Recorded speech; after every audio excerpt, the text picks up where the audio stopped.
Donc, après avoir créé notre compte sur Salesforce, on a l'accès ici, comme vous avez pu voir dans la vidéo précédente. Et là, en fait, on se retrouve sur la page d'accueil, le Home. Donc ici, vous remarquez qu'il est divisé sur plusieurs sections. Premièrement, ici, veut dire des tabulations ou bien des onglets cliquables. On va les appeler des tabs. Donc en fait, ces tabs-là vont constituer pour chaque tab un sujet. Par exemple, ici, on va voir ici les accounts, les comptes. Ça, c'est les contacts. Ça, c'est les tâches. Ça, c'est les leads. Ça veut dire des pistes. Ça, c'est l'opportunité. Ben, et du coup, ça fonctionne sur ce qu'on appelle des apps. C'est quoi des apps? C'est une configuration et c'est une combinaison des différentes tabs sur Salesforce. Par exemple, ici, on est sur l'application Sales. C'est quoi l'application Sales? C'est en fait, c'est une combinaison de tous les différents tabs qu'on peut voir ici.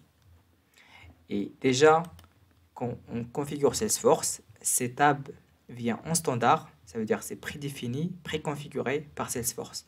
D'où ces tabs, on les appelle des objets standards.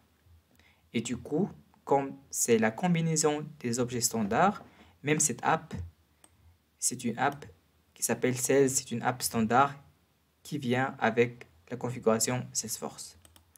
Pour vous montrer en fait la différence des apps, si ici on va cliquer sur Sales et on va par exemple cliquer sur l'app Service, là on trouve une autre configuration, une autre combinaison des autres tabs. Donc là on a Home, Chatter, Account, Contact, Cases, Report et Dashboard seulement.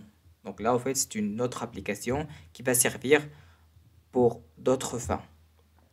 La même chose si je vais cliquer sur Marketing.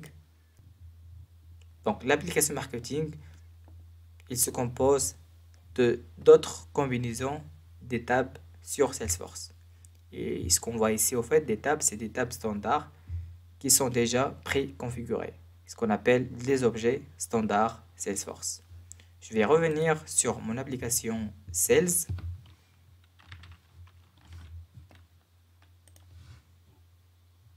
Après avoir vu les différents tabs qui vont constituer notre app Sales, ici, au fait, dans le milieu, c'est ce qu'on peut personnaliser pour notre page d'accueil sur l'application Sales.